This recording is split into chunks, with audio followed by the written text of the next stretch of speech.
Welcome to my new blog. চলো আজকের ব্লগটা স্টার্ট করি। তো দেখতেই পাচ্ছ এখন বাজে 10টা 8 আর আমি এই ঘুম থেকে উঠলাম। আর কারণ অনেকক্ষণ ঘুম থেকে উঠে পড়েছি, কাজ টাজ নেই, সেই জন্য একটু বসে বসে মোবাইল ঘাঁটছিলাম। তো উঠে ব্লগটা স্টার্ট করেছি। তো দেখি নাস্তায় কি হচ্ছে, পূজা কি করছে নাস্তাতে। তো দেখতেই পাচ্ছ পূজা এদিকে সব পুজো দেওয়া হয়ে গেছে, সব ঠাকুরের গোপালের পুজো দেওয়া হয়ে গেছে। দেখি পূজা কি করছে। এই যে আমাদের পাখা, এইটাই গরমকালে আমাদের সাথ দিয়েছে। গরমকালে যদি এটা না থাকতো আমরা এই যে ঘরটার মধ্যে পুরো দম আটকে মরে যেত। যাই হোক, দেখি কি নাস্তার জন্য বানাচ্ছে। কি নাস্তার জন্য বানাচ্ছে গো? আলু ডাল। কি আলু ডাল? দেখি আলু ডালটা কিরকম হয়েছে। ওহো, আলু ডাল সত্যি ভালো লাগে মুড়ি দিয়ে। তোমরা এবার অনেকেই জিজ্ঞাসা করবে ঠাকুরটাকে কেন আমরা প্লাস্টিক দিয়ে চাপা দিয়ে রেখেছি। প্লাস্টিক দিয়ে চাপা দেওয়ার একটাই কারণ হচ্ছে, এটা এই কৃষ্ণ ঠাকুরটাকে আমরা ডেকোরেশনের জন্য নিয়ে যাই, আর ওখানে ডেকোরেশনের জন্যই বসায়, আর এখানে পুজোর জন্য করা হয় না, এক পাশে রাখা হয়েছে। কারণ গোডাউনে পুরো চারিদিকে ধুলোর জন্য, সেই জন্য।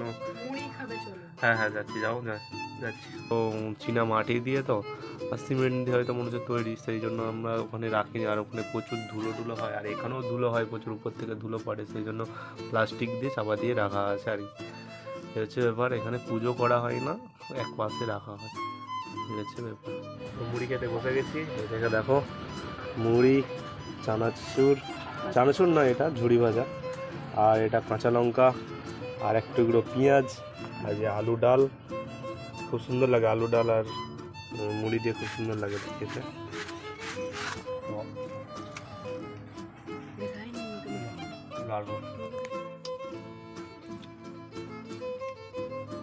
আলু ডালটা কিন্তু বিশাল হয়ে যায়, সত্যি কথা বলতে দারুণ লাগে।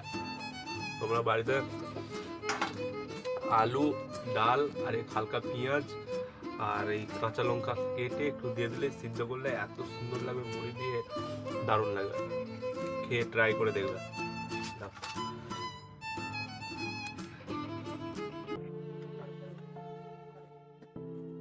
তো খাওয়া দাওয়া কমপ্লিট হয়ে গেছে। এটা হয়তো কেউ কেউ ভাবছে স্প্রাইট, এটা জল।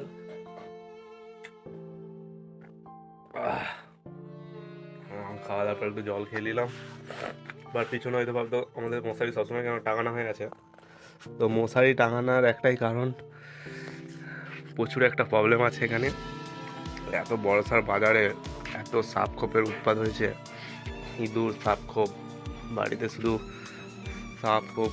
একদিন তো ঘুমানোর সময় 10টা 11টার দিক করে এখানে একটা সাপ চলে এসেছে, ছোটো একটা বাচ্চা সাপ, বিষাক্ত সাপ ছিল ওটা।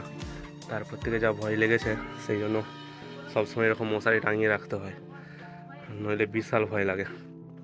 বুঝেছ, মাটির ঘর তো, সেই জন্য একটু দেখি, একটু গোডাউনকে যাই, গোডাউনের কি অবস্থাটা দেখি কি হয়েছে। এই দেখো আমার গোডাউন পুরো জাম হয়ে পড়ে আছে চারিদিকে, সব মোটামুটি বসারও জায়গা নেই ঠিক মতো। এদিকে কারেন্টও নেই মনে হচ্ছে, হ্যাঁ কারেন্টটাও নেই। একটু বসি গোডাউনে। কি হয়েছিল এতক্ষণ ধরে ডাকছিলে? বলো। দোকান দোকান যাব। কি করতে আবার দোকান যাবো? ডিম আনতে আর সর্প আনতে আর আমাদের একটা কুরকুরে। ও, এই তো এক্ষুনি এসে বসলুম। টাকাটা দাও। পয়সা কোথা থেকে পেলে? তোমার পাশ থেকে। কি অবস্থা, আমার পাশ থেকে চেপে দিয়েছে। ক টাকা নিয়েছো বলো? 100 টাকা নিয়েছি, আবার বলছে 100 টাকা তো নিয়ে দিতে এসেছি তোমাকে, আবার বলছে হবে। তো বন্ধুরা দেখো, তখন থেকে আমার সাথে তর্ক করেই যাচ্ছে, ঝগড়া করছে। আমি 100 টাকাই নিয়েছি ওর পাশ থেকে, ও খালি দেখো তখন থেকে আমার সাথে ঝগড়া করেই যাচ্ছে। আরে আমি 100 টাকাই নিয়েছি, দেখো বন্ধুরা দেখো। আর কি করব, দোকান তো যেতেই হবে, ডিমটা কিনে নিয়ে আসতে হবে।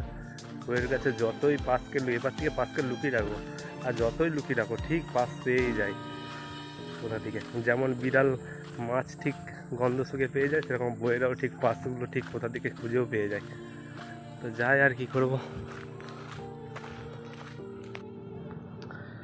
এইগুলো তোমার ডিম, সার্পো। আর কুরকুরে? কুরকুরে তো দোকানে শেষ, তোমার ভাগ্য খারাপ। তার মানে ঝগড়া করে গেলে বলে ওই।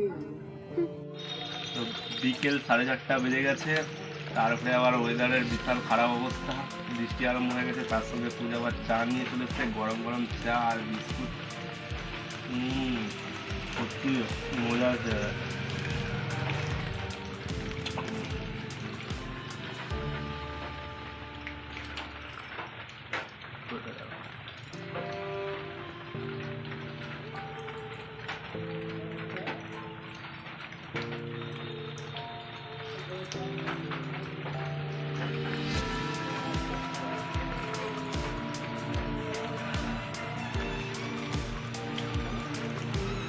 তো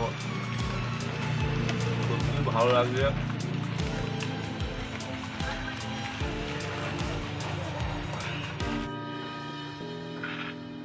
ছয় পড়েছে, খুলবে? Hi sir free fire PUBG খেলছে। ছয় পড়েছে। চার।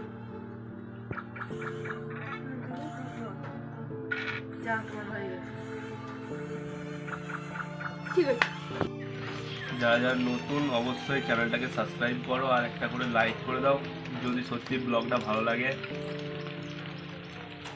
ও দেখা হবে আবার নতুন একটা ব্লগে।